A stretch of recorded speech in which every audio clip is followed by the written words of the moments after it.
What's going on, everybody? My name is LILWOOLEY, and today I want to talk to you guys about the first week of the Call of Duty WWII beta. I've been playing it pretty much all weekend long, this first week of the beta, and I am absolutely enjoying it.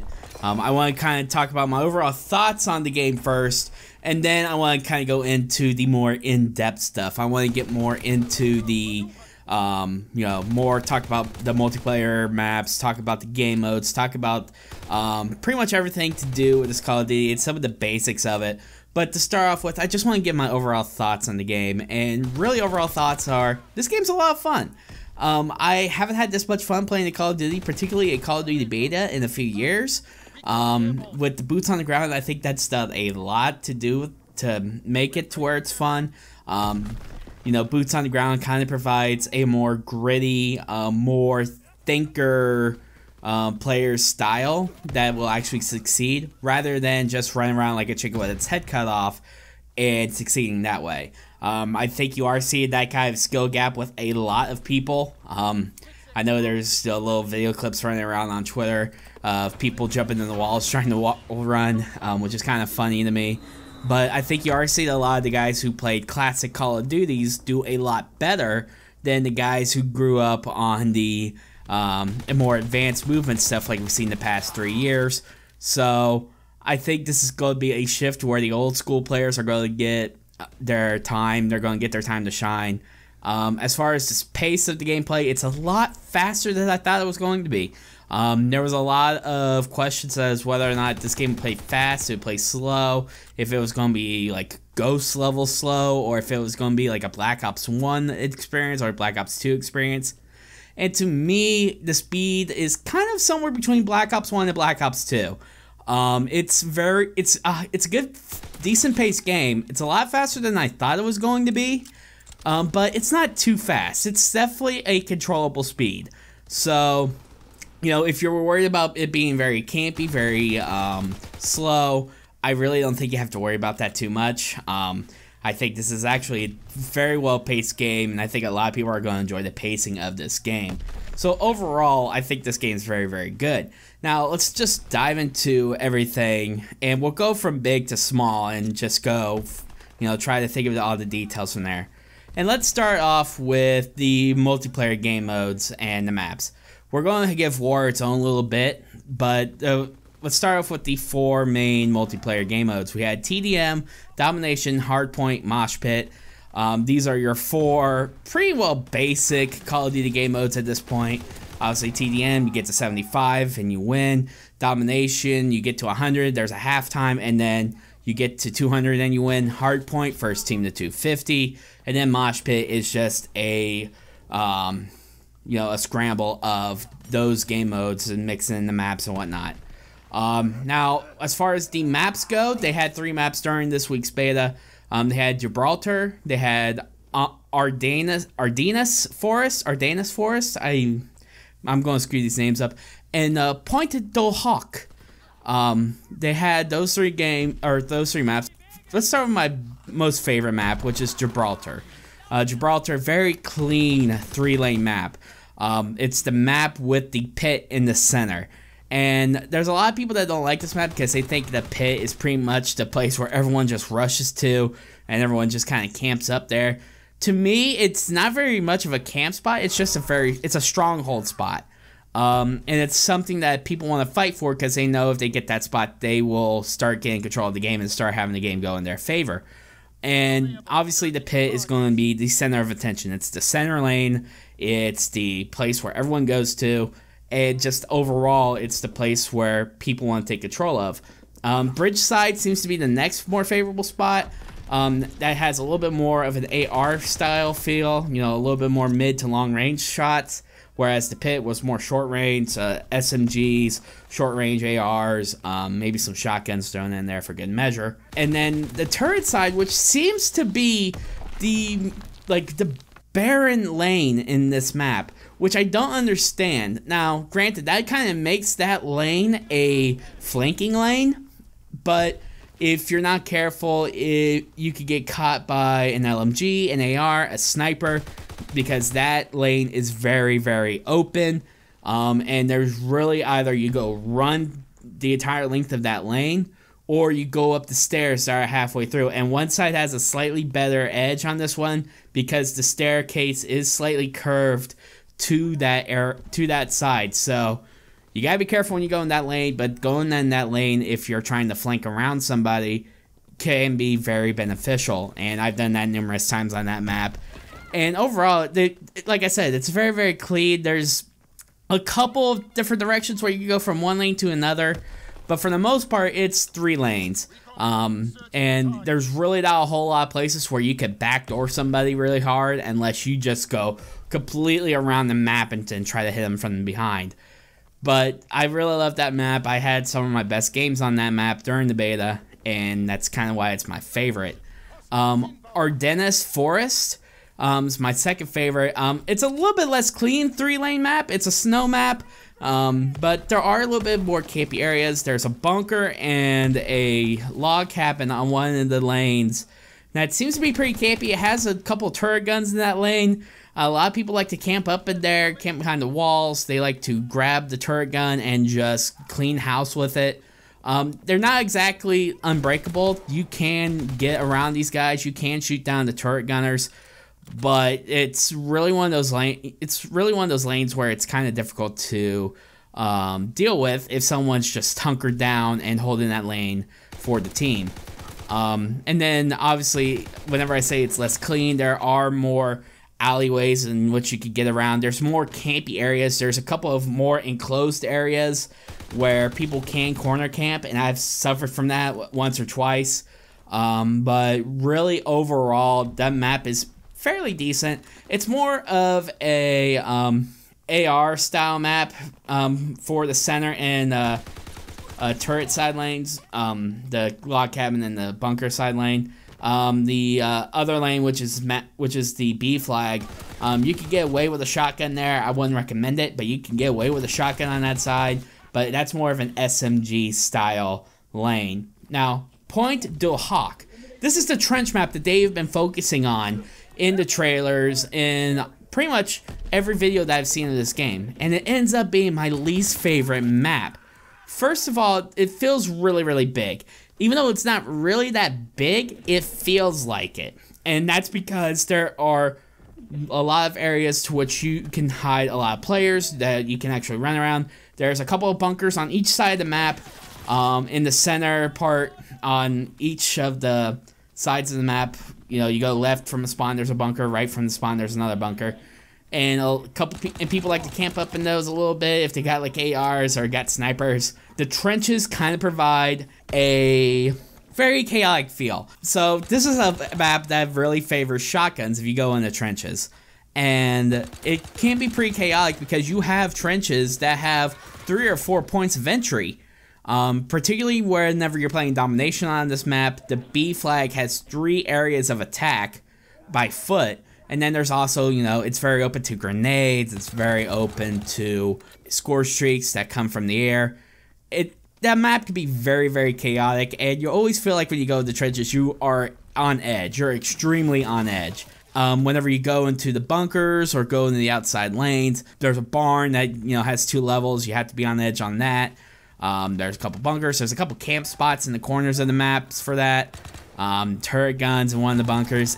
There are some spots on that map that are very, very campy, and then you also have the trenches, which are very chaotic. Personally, I don't like the fact that it can be very chaotic. I kind of like it whenever you have maybe 1 or 2 points of entry in the spot, but whenever you have like 3, 4, 5 points of entry in the spot, that can be really difficult, especially if you're trying to control an area of the map.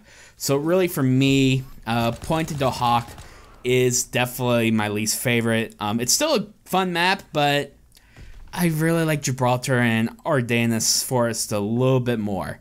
Just that little bit more, just because they're a little bit more clean, they're less chaotic. Now, as far as war mode, Operation Breakout, it was the only war mode map in the game. War mode is, for this particular map, there are 4 stages to it, where the first stage you have to capture, if you're on offense, you have to capture an intel building. This is kind of like your hard point, a King to Hill style part of the game. And then you have to build a bridge in the second stage, where you have people who are trying to build a bridge, and you have to protect the builders. So there's some interesting stuff that can happen there. Then you have to, the third spot is kind of like a demolition portion of it, where you have to go plant a bomb to destroy an arms supply area. And then the final part is very Overwatchy, like in terms of like the payload modes in Overwatch, where you have to escort the tank to its final destination. In defense, obviously, you have to keep them from doing all this. And to me, this is very, very favorable to those of us who play the hardcore objective games. Those of us who are really hardcore objective players really like to hop on and try to battle it out. And it's a lot of fun if you like to play that style. And one thing I should mention is that there are boundaries that you cannot cross. If you play the maps and you're out of stage, you'll notice that if you go too far, there's these like little red flashing lines. They kind of look like barbed wire in a sense, but you can't go across those lines. If you do, you have a short timer where you have to cross back into the safe area. And if you don't, then you go kaboom. You could just self-destruct. Now, this is to prevent spawn camping, which is great. And every time, you know, you capture a point, or if you complete a stage, defense has to fall back into a certain area, and, you know, the areas move. The unplayable areas move for the team. So, you know, I really enjoy it. I really have a lot of fun with it. And like I said, really great for hardcore objective players. The one thing I will say about this mode, it requires a lot of teamwork. You have to have this teamwork because you need to communicate strategy. You know, are we going to rush the right side? Are we going to rush the left side? Are we going to spread out even? Are we going to do this? Are we going to do that? You have to be able to communicate with your team and figure out a strategy. You need a mix of players. You need different styles. The first part, the capturing the intel building, you really don't need snipers on that part unless you're defense, and even then I don't even think you need them, which was really annoying because I ran into a lobby where there was like 2 or 3 players on offense on my team who were sniping, and that just kind of irked me the wrong way, because really that's an AR and SMG portion of the map. Obviously, as you get to like number 2 and stage 2, stage 3, and stage 4, that opens up a lot more for snipers and other loadouts. But you really need to be able to tell your teammates, hey, look, put away the sniper, grab an SMG, and let's go. And if you don't do that, if you have poor teamwork, it's going to cost you the game. And there was a couple times where I was on a team that didn't communicate or didn't do anything. No one would change anything, and we lost the game in the first stage. So you really have to be able to communicate and just be able to work as a team to get things done. And for me, War mode is a fun mode. I really enjoyed it. It's a lot different than War from World at War, and it's more of objective / story based kind of thing. And I really enjoyed it. Obviously, I'm sure me and my friends, whenever we get on and play, we're going to just run shop with that mode. Now, a couple things I would like to see change with these 2 particular topics in particular is you need to add a new multiplayer map. I think we need to add a 4th multiplayer map for the 4 game modes. Maybe add a new game mode as well, because I think people are going to get pretty tired of these game modes, pretty tired of these maps. You need to add a 4th one in there to spice it up. You need to add another game mode in there to spice it up just a little bit. Maybe you throw in S&D, maybe you throw in kill confirmed. You need to do something. As far as War, you need to add another War mode map, or you need to just switch out the maps entirely. I really don't want to see the War mode game mode get ruined because of, you know, people just grabbing teams of 6 and just having power strategies. That's something I don't think anyone in this community wants. I really think that if you're going to keep War mode in there, if you're going to keep War mode active, and you're going to keep things keeping well, doing fine, you need to have a second War mode map, or you need to at least switch out Operation Breakout and just switch it out and, you know, throw in this new one. Maybe give us something a little different for the second week of beta. let's talk about the created class system, because obviously everyone was freaking out about the divisions. They're freaking out about how this was going to change from other Call of Duties, and really that fear was not really well deserved. The divisions are not really all that, how can I put it? They're not really limiting.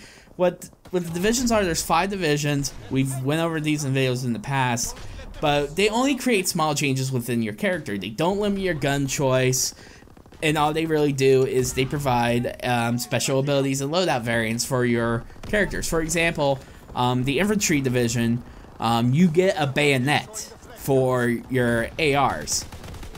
So this is kind of like you have a charging ability where you can charge stab somebody, which is one of the most satisfying things in this game, I gotta tell you. Getting a charging bayonet kill is very, very satisfying. And also this can be used as kind of your panic knife if you run into somebody. So, you know, there are different abilities with these divisions, and they're very interesting to work with. I'm sure if a lot of you have heard of the Expeditionary class having shotgun shells with incendiary rounds, and you kind of see that with all of these divisions. The infantry division, you see these focuses with the weapons, and like infantry division is ARs. Airborne is very focused on SMGs. The armor division is LMG focused. The mountain division is the sniper division, and the expeditionary division is focused on shotguns. Now, to note one more time, this is not limited to classes, the guns they could choose for your class setups, but it kind of puts a focus on which class setup you use. You can be an infantryman and snipe, or you can be in the airborne and use an LMG, or you can be in the mountain class and use AR. You know, you can use all these weapons, but there is a focus on certain weapon types with each division, and there are special perks within each division that really help that class. Now, how you get these perks, you level up the divisions, and the divisions have their own leveling system. There's 5 levels in each. The first 4 levels provide additional perks to enhance that division's playstyle. The mountain perks, which are the sniper perks, these are very stealthy perks. This is where you get your dead silence. This is where you get your blind eye.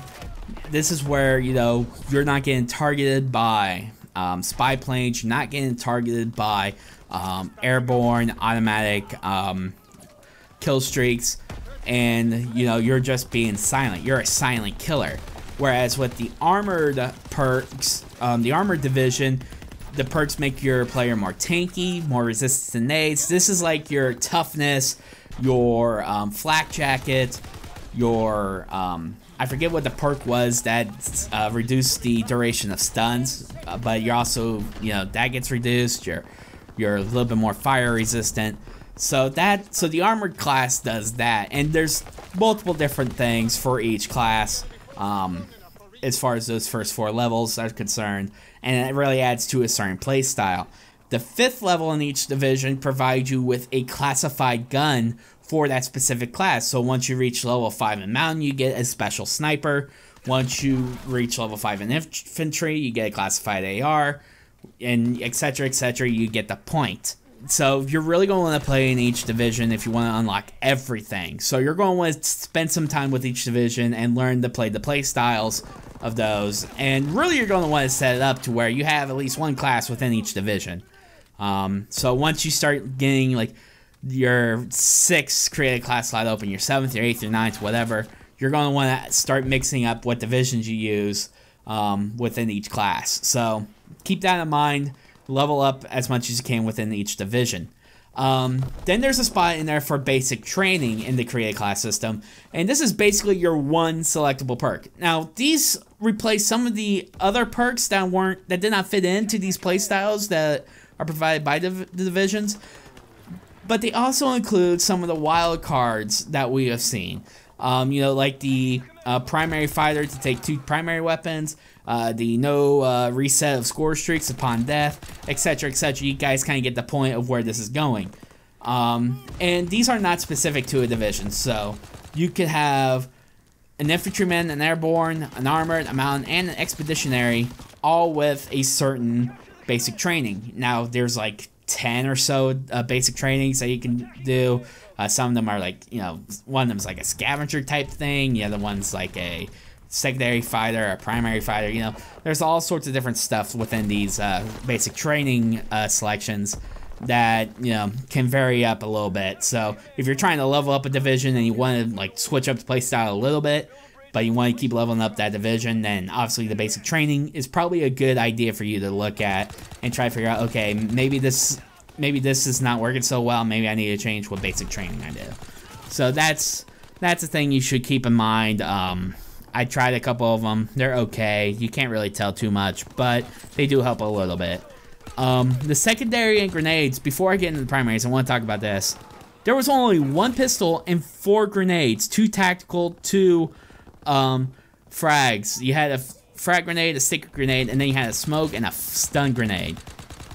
Please, Sledgehammer, add more pistols, add more secondary weapons, add more grenades. I think we need some more variation here because I'm getting tired of seeing the same pistol over and over again. But that's just me. The primary weapons, obviously there's 5 different primaries. You have your ARs, you have your SMGs, your LMGs, your snipers, and your shotguns. There's about 3 per class in the beta. I know SMG had 4 at one point for me. That might have been my classified weapon. There's about 3 to 4 in each slot, in each class of weapons. Personally, right now, my favorites are the STG-44 assault rifle and the Type 100 SMG. I know people are saying that the Winchester shotgun is overpowered. I know people are saying the PPSH is great. But for me, the STG-44 and the Type 100 seem to be the weapons that I play the best with.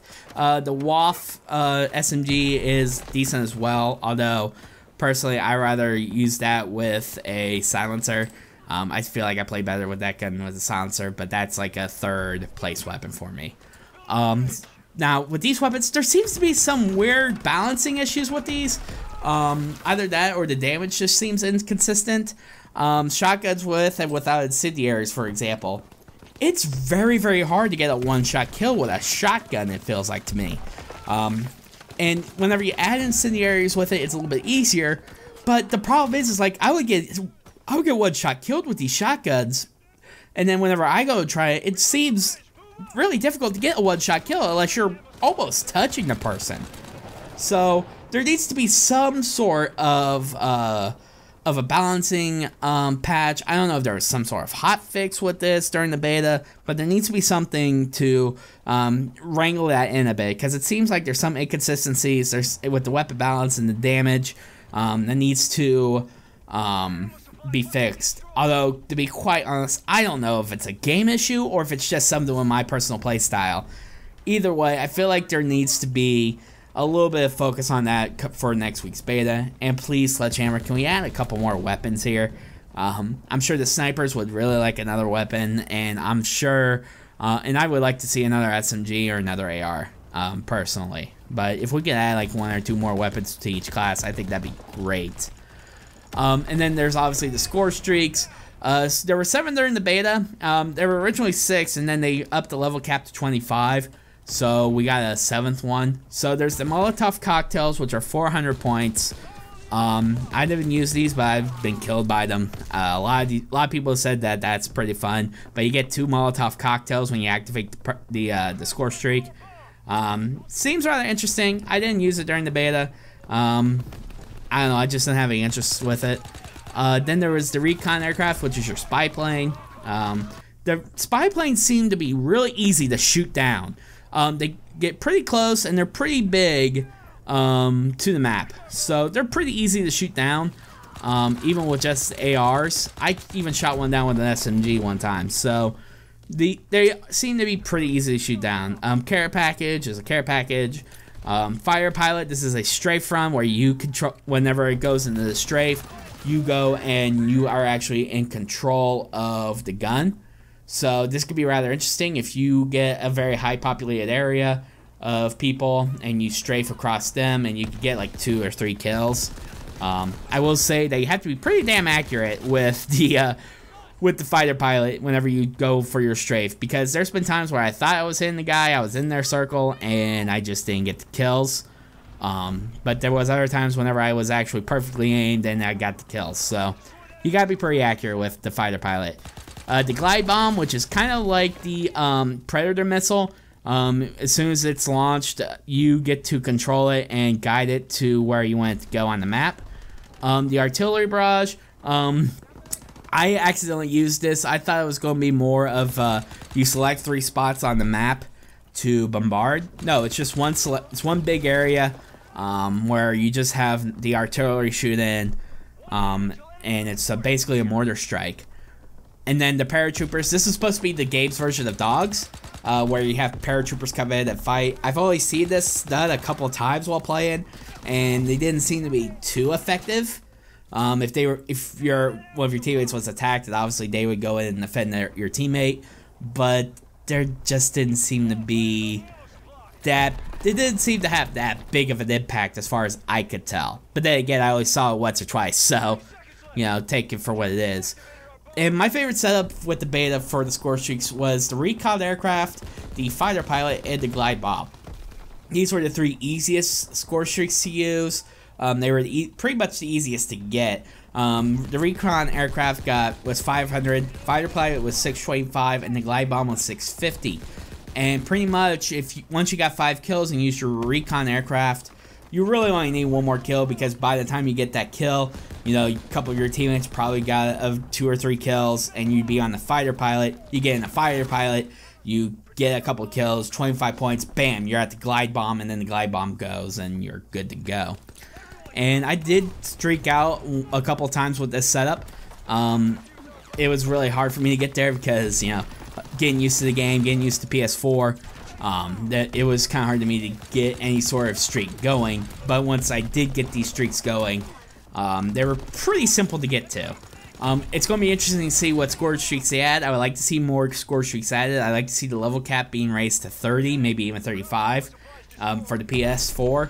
Xbox, I don't know what their plan is, but if they at least get to start off with 25 and maybe raise up to 30, 35 and match up with the PS4 by the time that happens, that'd be great. But really, the class setup is relatively standard. And guys, that's pretty much the basic stuff that you really need to know for the game. We went over the maps, we went over the creative class systems. Really, if there's really anything you want me to talk about, want me to go more in depth on, please let me know in the comment section below, because really I've been speaking here for 28 minutes, and quite honestly, I think I went through just about everything that I could think of. Now, there's obviously a little bit more detail that could be explained, but I just want to go over the basics. But once again, overall thoughts, this beta was extremely fun. I'm definitely going to buy the game and play it for sure. I really want to see what all there is still. I know there's going to be a zombies game mode that's coming up with this game that we haven't seen yet, that hasn't been played yet. I'm really looking forward to seeing where that takes us. I really want to see if they do a competitive scene with this. What type of competitive scene? If they do like a league play style multiplayer list, you know, things like that. I really want to see where this game goes, and I really think this is going to be a Call of Duty game that really does well, and it's a game that really needs to do well. So hopefully Sledgehammer doesn't screw it up. Hopefully they tighten up a few nuts and bolts and make this a rock solid game. But guys, I'm gonna get out of here. I've been talking for almost 30 minutes. Thank you so much if you stuck around to the end of this video. Make sure to leave a like, leave a comment. Tell me what you guys want to hear more about. What do you guys, what you guys want to know about the game as far as my perspective.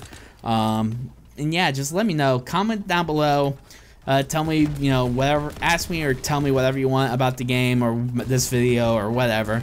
And also make sure, if you guys are new to the channel, you hit the subscribe button. And make sure to like and do all the fun stuff that we always tell you to do in these videos. But anyway, guys, my name's LILWOOLEY, and that was my thoughts on the World War II beta. So yeah, peace, guys. That's it, we're advancing.